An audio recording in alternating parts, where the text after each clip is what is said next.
আলাইকুম ভাই ও বোনেরা। আজকে শেষ রোজা, তাই আমি আজকে কিছু ইফতার পার্টির আয়োজন করেছিলাম। আমার আশেপাশের কিছু অসহায় মানুষ এবং আমার ছোট খালামণি, তার ফ্যামিলির সবাই সহকারে প্রায় আমরা 8 থেকে 15 জন মানুষ ইফতার পার্টির আয়োজন করেছিলাম।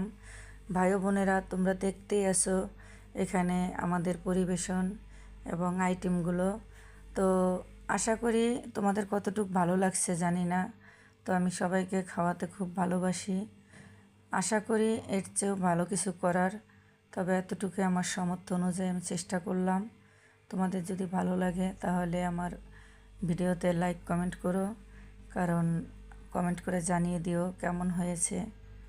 আমি আমার মতো করে চেষ্টা করেছি, ইনশাল্লাহ এর চেয়ে ভালো কিছু করার আশা রাখি এবং করার চেষ্টাও করব। সে মন মানসিকতা আমার আছে, তবে সামর্থ্য অনুযায়ী এতটুকুই আমার জন্য আজকে। আল্লাহ হাফেজ।